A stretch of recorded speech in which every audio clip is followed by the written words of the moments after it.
The President today, sabihin mo na lahat ng contractors, congressmen, and officials na nagnakaw sa flood control, na ibalik ang perang ninakaw sa loob ng 3 araw o kakalubusuhin mo sila.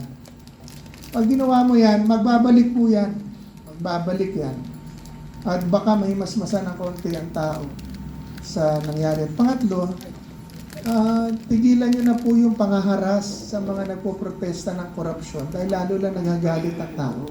Ang dapat nyong habulin yung mga korap, hindi yung mga nagpo-protesta. And lastly, pang-apat, we need systemic changes in government to fight corruption. We need a more transparent and accountable system in spending public funds. And you need to work hard. Kung hindi nyo maikasa at hindi nyo maitulak ang federalismo ngayon, which will really limit corruption.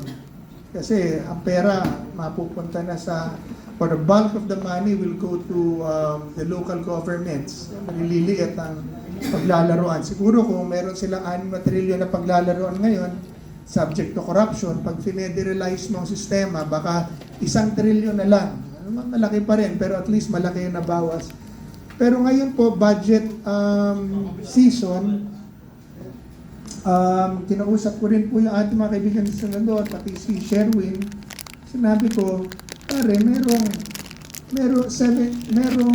Regional Development Council na taon-taon nagsasubmit sa Kongreso in both houses na kanilang proposal para sa kanilang mga lugar. 30% lang ang ina-approvean nyo sa kanilang mga isinasubmit na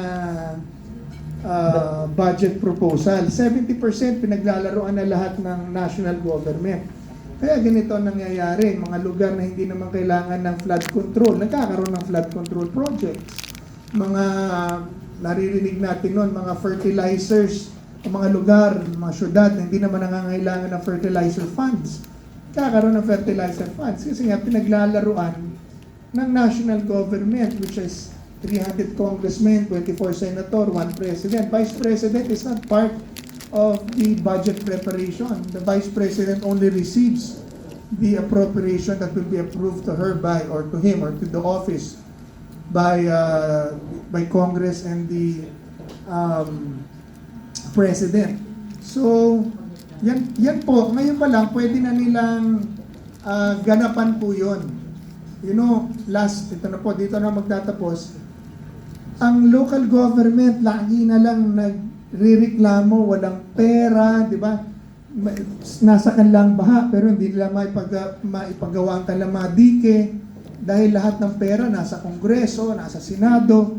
So pag hindi na sila mabigyan, dahil naubos na sa ayuda, diba? Nakita natin nung eleksyon, kaluwat kanan ng ayuda, tapos ngayon walang pambayad sa PhilHealth, kasi 60 billion pesos pala ng PhilHealth, nagasto sa flood control at sa kampanya, 170 billion pesos ng PDIC na para sa bangko, nagasto sa flood control at sa kampanya. Ngayon, ang mga ospital ayaw na tumanggap ng guarantee letter dahil wala na raw pambayad ng PhilHealth. So anong kalokohan? I mean, ano pa ang kailangan natin gawin? Kaya nga sinasabi ko sa ating Pangulo ngayon, Pangulong Marcos, hindi naman kalabisan po siguro, nahingin ko sa inyo na kung hindi naman kayo bababa, sabi gawin nyo na lang po ang tama. Sundan nyo lang ang batas, sundan nyo lang ang saligang batas.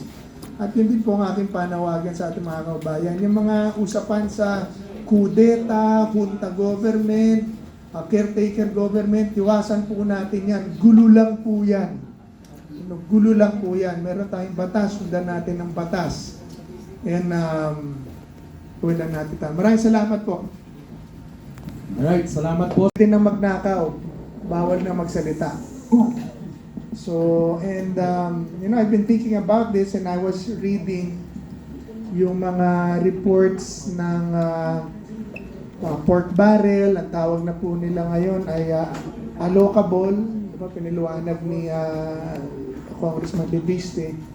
Yung allocable pala, yun yung pwedeng i-allok. Tapos yung non-allocable, yun hindi pwedeng i-allok. So, and it runs in the billion. I just like to remind everybody na noong 2013, nung I led the petition sa Supreme Court po questioning the pork barrel system, 70 million lang per congressman ang PDAF at 250 million per senator ang PDAF. Galit na po tayo noon dahil si Janet Napoles, naaalala natin, 10 billion pesos allegedly ang from 2004 to 2013 ang inoperate niya, binibigay sa mga congressman, binibigay sa mga senators, this Ghost Project. 10 billion lang po yun, napakalaking pera, pero galit na galit tayo kay Napoles. Pero ngayon, mahihiya na po si Napoles sa laki ng pera na winawaldas sa ating gobyerno. Dahil sabi ng isang, I think it was a senator who said na baka raw umabot na raw ng 1.7 trillion pesos ang nagastos sa flood control. DPWH pa lang po yan. Wala pa ho yung DA, wala pa yung hindi pa natin pag-uusapan yung gamot sa DOH.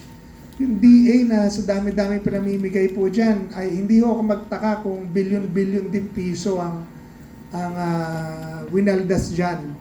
Dahil, ang cost dyan, dahil nakita po natin na yung sistema dati ng pork barrel, ng PDAF, dati kasi ho yung mga congressman at saka senador, kanya-kanyang lakaran. No? First of all, meron silang naka-appropriate sa kanya, or naka-earmark sa kanila na 250, 70 million a year. Pero kanya-kanya silang lakaran sa mga agencies. Ang nakita po natin ngayon ay manipulasyon mula sa Office of the President and ayon kay Saldico, mula sa Presidente. Tapos, inareglo sa Speaker.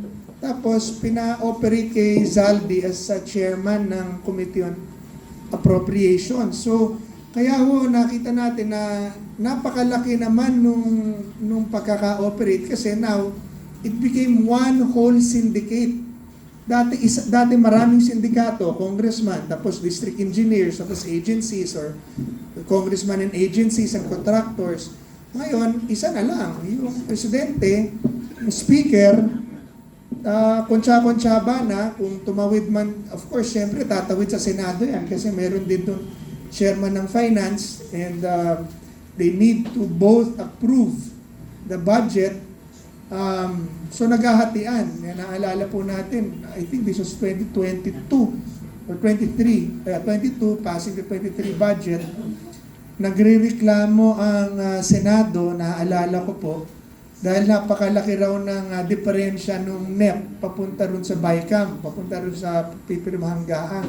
And then suddenly, nagkaroon ng areglo, diba, bilang pumasa na lang, pero nabigyan daw ng 19 billion ang Senado. And these are all on record. So, ganun po ang sitwasyon natin ngayon. And then, nagagalit tayo, nagpoprotesta tayo, pero imbis na pakinggan tayo ng gobyerno, presidente naman mismong umamin na sobrang korupsyon, sinasilence pa ho ang Pilipino at tinatakot. Yung ginawa ho kay Kiko is an assault to all of us who are fighting corruption. But then, ikulong kung ikulong, patayin kung patayin. Pero yung damdamin ng Pilipino na labanan ng korupsyon at abuso, hindi ho nila mapapatayan. And I think there's more yet to come. Wala na eh. Nagprotesta ng INC, nagprotesta ng Romano Katoliko. Ngayon po, nag-uusap-usap ng mga Christian groups and they're inviting me na they will give their positions themselves. I mean, the whole Philippines is already crying for change. And yun ang panawagan natin.